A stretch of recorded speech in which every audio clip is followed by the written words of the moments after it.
Selamat hari Minggu bagi kita sekalian, bagi umat Tuhan di ruangan ini maupun yang mengikuti ibadah secara live streaming. Ya, tema kita hari ini adalah kasih tak terbatas.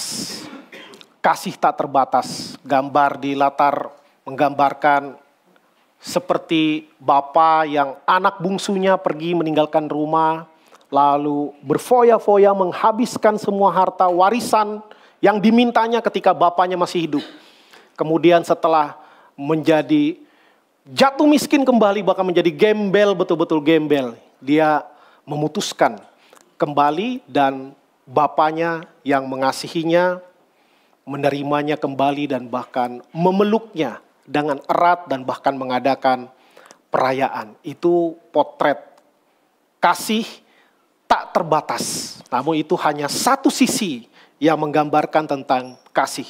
Kita akan memulai dengan satu bagian firman Tuhan dari Roma 8 ayat 38 dan ayat 39. Saya akan bacakan bagi kita semua, demikian sabda firman Tuhan. Sebab aku yakin bahwa baik maut maupun hidup, baik malaikat-malaikat maupun pemerintah-pemerintah, baik yang ada sekarang maupun yang akan datang, atau kuasa-kuasa, baik yang di atas maupun yang di bawah, ataupun suatu makhluk lain, tidak akan dapat memisahkan kita dari kasih Allah yang ada dalam Kristus Yesus Tuhan kita. Sedemikian jauh pembacaan firman Tuhan, berbahagialah kita yang membaca, merenungkan dan melakukan firman Tuhan di dalam kehidupan kita hari lepas hari. Di sini penekanannya adalah tidak ada satupun yang dapat memisahkan kita dari kasih Allah yang ada di dalam Kristus Yesus Tuhan kita. Saya mau membagikan apa yang boleh saya renungkan melalui kebenaran firman Tuhan. Setidaknya ada 4 hal tentang kasih Tuhan yang tidak terbatas. Tentu kasih tak terbatas ini adalah kasih Tuhan, ya. Apakah hanya 4 aspeknya? Sebenarnya banyak, tapi menjelaskan kasih tak terbatas dengan waktu yang terbatas tidak mungkin. Ya, jadi ini hanya 4 dari antara banyak sekali aspek yang bisa kita mengerti, kita pelajari dari catatan kitab suci. Yang pertama adalah kasih Tuhan tak dibatasi durasi. Kasih Tuhan tak dibatasi durasi. Dari Ratapan 3 ayat 22 dan 23 dikatakan tak berkesudahan kasih setia Tuhan. Tak habis-habisnya rahmatnya. Selalu baru tiap pagi. Besar kesetiaanmu. Senada dengan itu pemazmur menyatakan demikian. Bersyukurlah kepada Allah semesta langit. Bahwasanya untuk selama-lamanya kasih setianya. Ini banyak sekali kalimat ini di dalam Mazmur. Bahwasanya untuk selama-lamanya kasih setianya. Terus diulang di dalam catatan Mazmur. Bahwa kasih Tuhan tak dibatasi durasi. Ya, kalau bahasa kekinian kasih Tuhan kagak kelar-kelar. Ya, nggak habis-habis, nggak ada ujungnya. Baik selama-lamanya di masa yang akan datang maupun selama-lamanya di masa yang setelah lewat. Kasih Tuhan nggak ada ujungnya dan nggak ada pangkalnya. Karena dia adalah Allah yang kekal. Tidak ada saat di mana Allah belum ada. Ya, jadi tidak terbatas oleh waktu. Atau bahasanya di sini tidak dibatasi durasi. Berbeda sekali dengan manusia.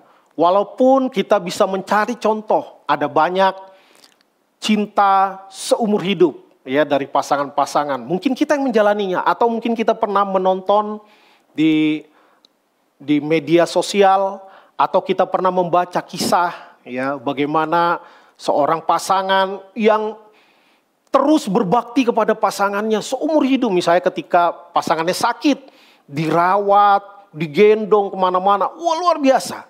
Ya, luar biasa. Tetapi itu pun dibatasi durasi. Berapa lama dia bisa mengasihi pasangannya dengan sungguh-sungguh, dengan dedikasi, sebatas dia masih hidup. Kalau dia udah nggak hidup, ya udah nggak lagi. Sebatas umur pernikahannya, ketika dia masih kecil, dia belum mengasihi calon suaminya, kenal aja belum. Ya, tetapi tidak demikian dengan Tuhan. Ya, Tuhan bahkan mengenal kita sebelum kita ada di dunia ini. Ya.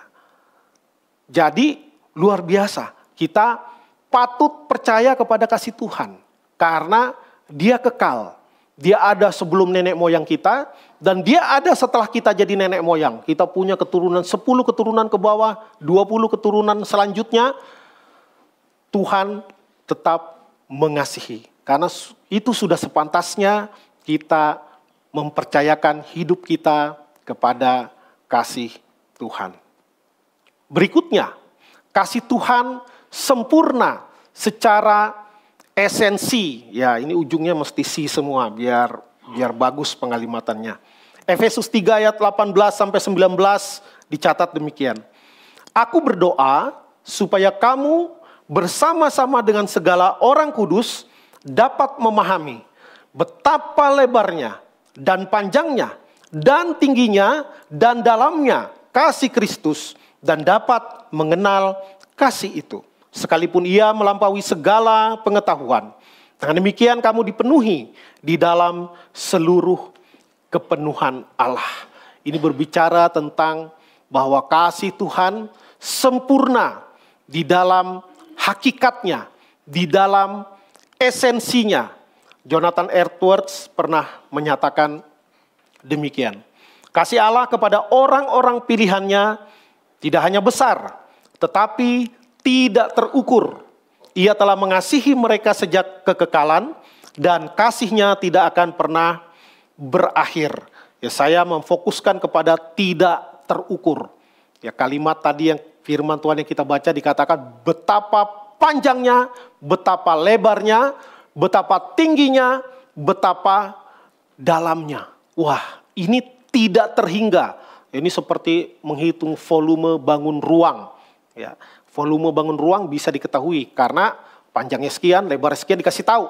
Tetapi ini pakai kalimat diksi, pilihan kata, betapa panjang, betapa lebar, betapa tinggi, betapa dalam. Artinya tidak bisa diukur. Dengan kata lain, sempurnanya bahkan melampaui kemampuan manusia, melampaui kemampuan semua bahasa yang ada di dunia untuk mendeskripsikan kasih Tuhan. Tidak mungkin ya, kita bisa memakai berbagai istilah, itu adalah bagian dari gambaran kasih Tuhan. Tetapi tidak bisa dijelaskan keseluruhannya. Tidak bisa dijelaskan betapa luar biasanya kasih Tuhan. Tetapi setidak-tidaknya kita bisa mengerti sebagian pengertian dari kasih Tuhan yang luar biasa. Wah, kasih Tuhan ini begitu dahsyat. Memang melampaui akal, melampaui pikiran. Ya, sebagaimana kisah tadi gambar di awal. Ya, si bungsu. Ya, ada perumpamaan 2 orang sulung dan bungsu. Yang sulung berbakti kepada orang tuanya, taat kepada orang tuanya. Ini sebenarnya gambaran harapan orang tua akan seorang anak. Ya, maunya yang begini, ya, ikut kerja membantu orang tua, mengerjakan bisnis yang dikerjakan oleh orang tua. Dia setia, dia bekerja keras, dia taat, dia konsisten. Tetapi si bungsu, ya, ini gayanya sangat hedon. Ya, karena begitu boros, uang jajan juga nggak cukup. Bahkan ketika ayahnya masih hidup, dia sudah meminta bagian warisan yang seharusnya diberikan ketika orang tua sudah mati. Tetapi ayahnya tetap memberikan, dan si bungsu menggunakan kekayaan ayahnya yang luar biasa. Ternyata betapapun banyak harta bisa habis. Ya, bahkan mudah habis. Habisnya bukan tunggu tua. Ketika dia masih muda, sudah habis semua. Ya, sampai dia terpikir bahkan para pekerja yang mengabdi kepada ayahnya aja hidup jauh lebih layak daripada dia. Nah, ketika dia kembali, ayahnya sukacita. Tetapi abangnya atau kakaknya kesal. Ya, sebenarnya mirip begitu gambaran kita. Ya, kalau ada orang mungkin yang begitu jahat, atau katakanlah orang yang penjahat di samping Tuhan Yesus, yang diampuni dosanya, bisa jadi. Ya, kalau ketika orang mengetahui enak benar, Ya, dia sepanjang hidupnya melakukan kejahatan dan dia dihukum mati karena memang melakukan berbagai kejahatan yang setimpal dengan hukuman mati.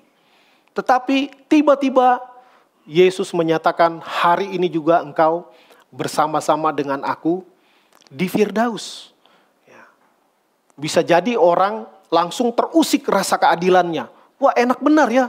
Kalau gitu capek-capek saya hidup setengah mati, seumur hidup mengabdi kepada Tuhan, rela banyak hidup menderita, ya, rela difitnah, rela disiksa, rela dicekal, rela dikucilkan, rela difitnah. Tiba-tiba ada orang yang di ujung hidupnya, menjelang kematiannya, bertobat.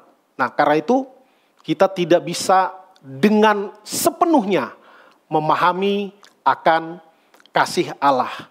Karena Tuhan tak terbatas, sedangkan kita terbatas. Ya, kita mirip si sulung yang gak seneng anugerah Tuhan dilimpahkan dengan luar biasa kepada barang siapa Tuhan berkenan memilihnya. Ya. Berikutnya,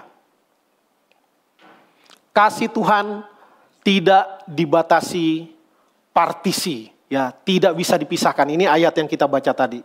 Sebab aku yakin bahwa baik maut maupun hidup, baik malaikat-malaikat maupun pemerintah-pemerintah, baik yang ada sekarang maupun yang akan datang, atau kuasa-kuasa, baik yang di atas maupun yang di bawah, ataupun suatu makhluk lain, tidak akan dapat memisahkan kita dari kasih Allah yang ada di dalam Kristus Yesus, Tuhan kita.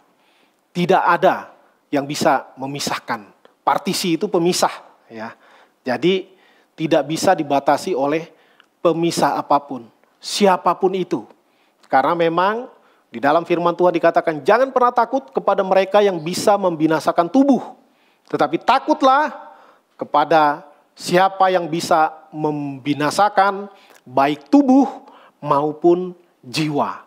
Karena itu sepanjang sejarah gereja, begitu banyak orang yang menderita, bahkan harus mati martir, bahkan dimulai dari murid-murid Kristus. Tetapi mereka tidak pernah kehilangan apapun. Karena apa? Karena mereka menyadari sepenuhnya bahwa tidak ada yang bisa memisahkan. Ya. Kalaupun harus kesulitan di dalam bisnis, kalau itu karena Kristus, itu adalah kesempatan istimewa. Kalau ada orang yang dipecat karena difitnah, oleh karena dia seorang Kristen yang hidup sungguh-sungguh di dalam Tuhan, itu adalah kesempatan istimewa. Ya, bukan apes. Kalau ada siswa yang menolak atau mahasiswa yang menolak untuk melakukan kecurangan di dalam hal-hal akademik, lalu dia dikalahkan oleh orang-orang yang melakukan kecurangan secara akademik, maka dia tidak menjadi sedih, dia tidak menjadi iri karena nilainya kalah sama yang lain. Tetapi dia bersyukur dan dia terus bekerja keras, bersungguh-sungguh sesuai dengan kemampuannya untuk mempersembahkan yang terbaik bagi Tuhan. Yang terbaik tidak berarti paling tinggi nilainya. Yang terbaik tidak berarti paling tinggi jabatannya, walaupun bisa juga. Ya, bisa juga ada banyak anak Tuhan yang sampai kepada top puncak di dalam karir. Ya, tetapi kalaupun tidak sampai, tidak masalah. Kasih Tuhan tidak bisa dibatasi oleh partisi apapun, baik di dunia maupun di akhirat, ya, baik oleh makhluk lain pun, ya, genderuwo, tuyul, kuntilanak tidak bisa memisahkan kita dari kasih Tuhan. Pemerintah yang sekarang, pemerintah yang akan datang, pemilu berikutnya juga tidak akan bisa memisahkan kita dari Tuhan. Ada daerah-daerah, negara-negara yang membangun gereja tidak boleh, yang beribadah tidak boleh, bahkan melarang Alkitab untuk beredar di negaranya, pun tidak bisa memisahkan dari kasih Tuhan. Ya. Kalau bahasa umumnya dibilang kebenaran akan menemukan jalannya. Ya. Di negara-negara yang begitu keras sampai Alkitab itu disobek-sobek, bukan menghina kitab suci ya. Bukan menghina kitab suci. Tapi karena apa? Biar enggak ketahuan satu bundel Alkitab. Jadi dibagi-bagi, dipisah-pisah. Supaya kalau yang halaman sana ketangkap, halaman lainnya masih ada. Jadi seperti zaman dahulu ya, satu kitab masing-masing belum dikompilasi semuanya. Sejarah membuktikan betapapun begitu banyak pemerintahan jahat yang mencoba menganiaya orang-orang Kristen, tetapi kebenaran itu tetap berjalan. Kasih Tuhan tidak bisa dipadamkan, ya, terus berkobar, biarpun disiram pakai air bah sekalipun, tidak bisa memadamkan kasih Tuhan. Wah, ini sesuatu yang sangat melegakan, ya. Betapa kasih Tuhan tadi dikatakan juga begitu sempurna, beda sekali dengan kita. Kecenderungan kita manusia minimal yang paling biasa adalah take and give. Ya, engkau begini, aku begitu. Ya. Kalau kamu baik, aku juga baik. Kalau kamu cuek, saya juga bisa cuek. Kalau kamu jahat, saya bahkan bisa lebih jahat. Ini namanya kasih yang resiprokal. Ya, take and give. Ya. Ada bahkan yang kondisional, itu yang cari untung. Ya. Kalau saya banyak diberkati, kalau saya sukses, kalau saya berhasil ini, kalau saya berhasil itu, kalau saya dapat pasangan yang paling keren sedunia, nah, saya mau deh percaya Tuhan. Nah, itu namanya kondisional, cari untung. Lalu ada yang resiprokal, ya, take and give. Tapi nggak begitu kasih Tuhan. Kasih Tuhan itu adalah kasih yang devotional, kasih yang mengabdi, kasih yang berkorban. Ya. Bahasa umumnya dibilang kasih yang walaupun. Ya. Walaupun manusia tidak setia, Tuhan tetap setia. Bahkan dikatakan Tuhan mengasihi manusia ketika manusia masih berdosa. Ya, tapi jangan salah tafsir. Jangan pikir bahwa ya nggak apa-apa berdosa aja terus. Ya, karena Tuhan mengasihi kita ketika kita masih berdosa. Jadi tidak demikian tafsirannya. Tuhan menerima kita apa adanya. Benar, ya. Tuhan menerima kita adanya. Tetapi Tuhan tidak mau kita terus-menerus apa adanya. Begitu juga orang tua, ya kan? Orang tua menerima kita apa adanya. Kita bandel dulu waktu masih kecil, waktu remaja, tetap dikasihi oleh orang tua kita. Tetapi orang tua kita tidak mau kita apa adanya terus. Orang tua kita mau kita semakin berumur, semakin bijaksana. Semakin mengerti mana yang perlu, mana yang tidak perlu. Mana yang perlu ditinggalkan, mana yang perlu dikejar. Ya, ini bukan soal cari pasangan ya. Mana yang perlu ditinggalkan, mana yang perlu dikejar. Bukan. Tapi ini soal ada misalnya kebiasaan-kebiasaan yang tidak produktif. Apalagi yang merugikan, merusak. Tinggalkan. Walaupun itu sudah digandrungi cukup lama. Ya. Nah, begitu juga Tuhan mau. Agar umatnya, saudara dan saya, Tuhan menerima kita apa adanya. Tetapi Tuhan tidak mau kita apa adanya terus-terusan. Karena apa? Kita harus progres. Kita harus improve. Kita harus berkembang. Semakin lama, semakin baik di dalam proses pengudusan. Ada dua kutipan yang baik untuk kita ketahui bersama dan kiranya memotivasi kita semua. Charles Spurgeon, ya, opung saya bilangnya pasti Charles, ya, si Charles Spurgeon, ya, bilang begini, kasih Allah tidak mengenal batas, Ia tidak bergantung pada kebaikan kita, tetapi berasal dari kedalaman belas kasihannya sendiri. Tidak ada dosa yang terlalu besar sehingga kasihnya tidak dapat menebusnya. Senada dengan itu J.I. Packer, teolog lain juga yang cukup panjang umur ya, baru berapa tahun yang lalu meninggal dunia, mengatakan demikian. Kasih Tuhan lebih besar dari yang dapat kita pahami. Ia tidak mengasihi kita karena kita pantas menerimanya, tetapi karena kasih itu adalah bagian dari karakternya yang sempurna. Wah, ini luar biasa. Jadi kasih Tuhan kepada kita itu sebenarnya tanpa syarat. Ya, tanpa syarat. Bukan karena kita saleh sekali, maka Tuhan mengasihi kita. Bukan. Tetapi karena itu berasal dari dalam dirinya sendiri. Dari kedalaman belas kasihannya. Dari karakter Allah yang memang maha kasih. Bahkan ia adalah kasih.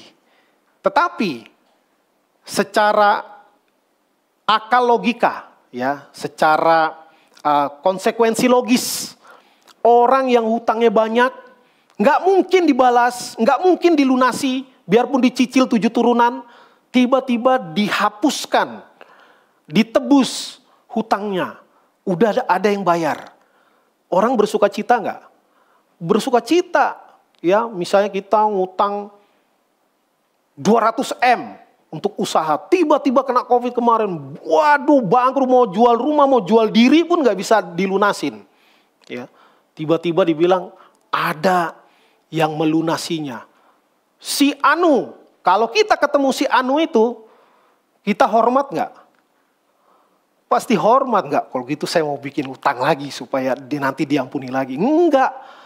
Secara logikanya itu kita akan begitu terima kasih. Kalau bisa kita nganter parcel, nggak mesti nunggu Imlek, nggak mesti nunggu Natalan, ya. Apa kita ada berkat sedikit kita bagi kepada orang itu, karena kita tahu betapapun kita coba membalas sebagai respons kita yang bersyukur, nggak bakal kebayar itu yang ratusan M tadi, ya. Jadi kita hanya mengerjakan bagian kita sebagai respons yang wajar, sebagai konsekuensi logis dari betapa Tuhan mengasihi saudara dan saya. Yang terakhir, kasih Tuhan tak terbatas. Kasih Tuhan sempurna dalam implementasi. Tadi dalam esensi, kemudian dalam implementasi, dalam pewujud nyataan, dalam pengejawantahan, dalam penerapan. Ya, ini ayat seluruh dunia banyak yang hafal, ya, ayat hafalan sekolah minggu. Yohanes 3 ayat 16, karena begitu besar kasih Allah akan dunia ini, sehingga ia telah mengaruniakan anaknya yang tunggal, supaya setiap orang yang percaya kepadanya tidak binasa, melainkan beroleh hidup yang kekal. Ya, ini dari perjanjian baru. Dari perjanjian lama, Yesaya 54 ayat 10 mengatakan demikian, sebab biarpun gunung-gunung beranjak dan bukit-bukit bergoyang, tetapi kasih setiaku tidak akan beranjak daripadamu, dan perjanjian damaiku tidak akan goyah, firman Tuhan, yang mengasihani engkau. Ya, ini ada lagu sekolah minggunya, ya. Biarpun gunung-gunung beranjak, gitu ya, dan bukit-bukit pun bergoyang. Wah, ini harus hafal nih semua orang tua nih. Ya, nanti biar pinggangnya makin singset. Nyanyikan 1000 kali satu hari, nanti akan makin singset tubuh kita.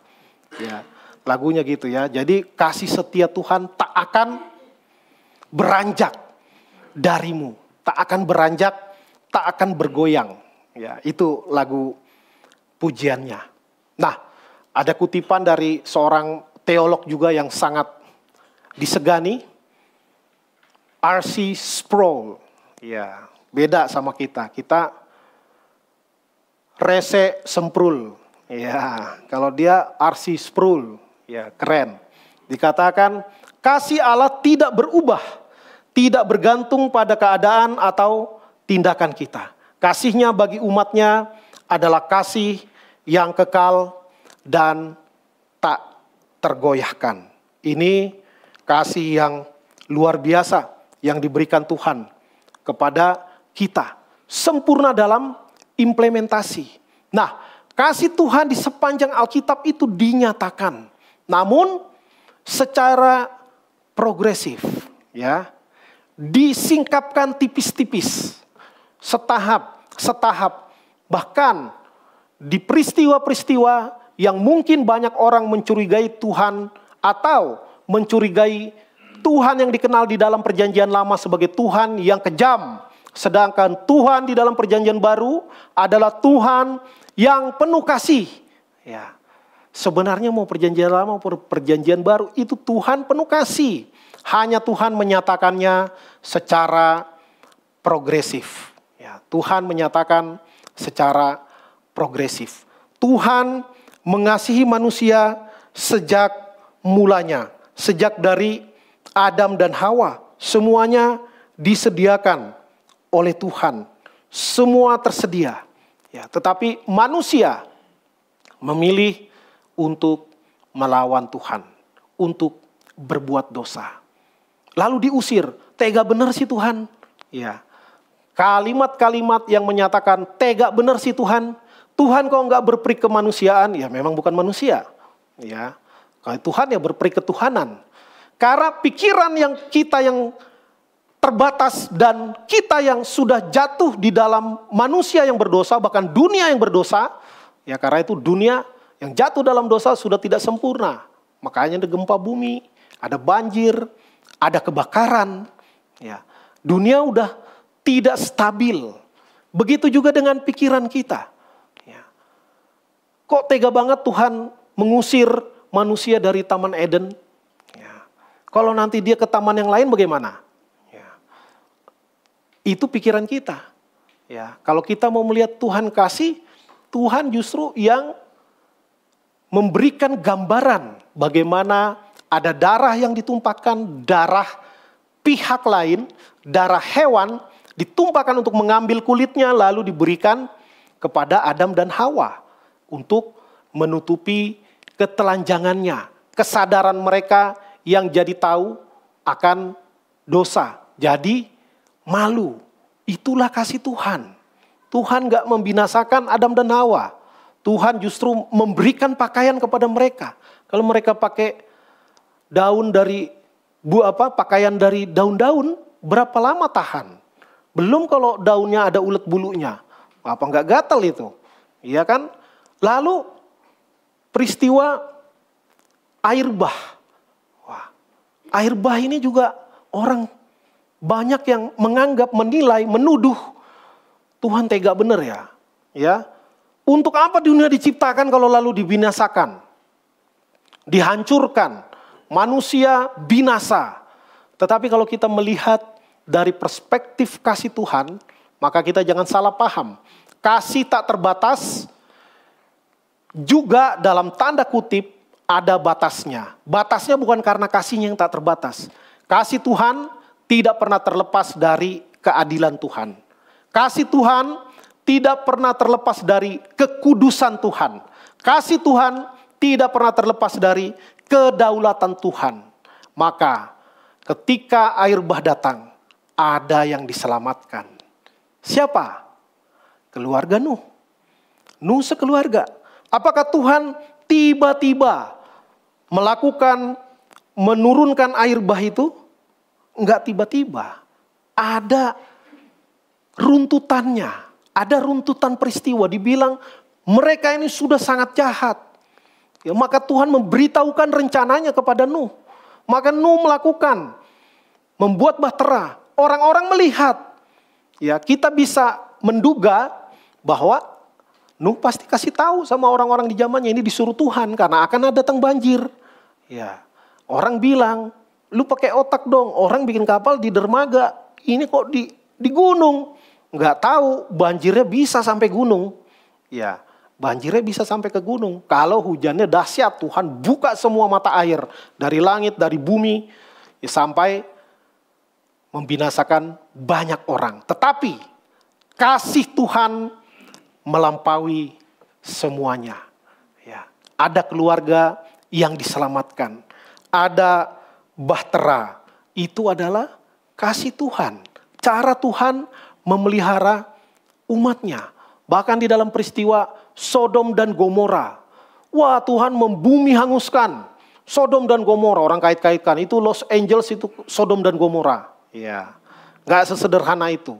Ya, baca nanti tulisan di Sapaan Gembala atau Reformata. Ya, saya ada tulis bencana dan hukuman Tuhan. Tunggu beberapa hari lagi nanti akan diposting. Ya, nah itu Sodom dan Gomora memang pembumi hangusan karena dosa yang begitu luar biasa.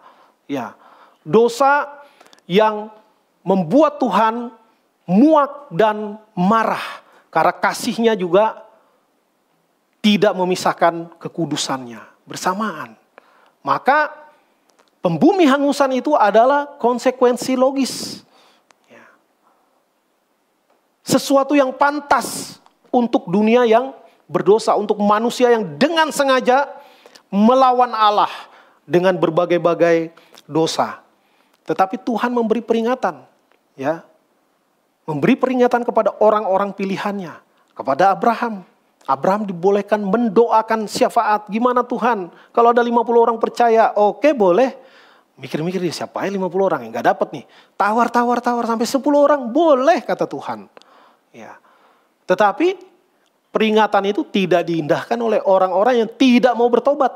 Lalu ada yang binasa, ada yang diselamatkan. Itulah gambaran kasih Tuhan. Ya, walaupun ada yang nengok ke belakang lagi jadi tiang garam. Ya, jadi tiang garam.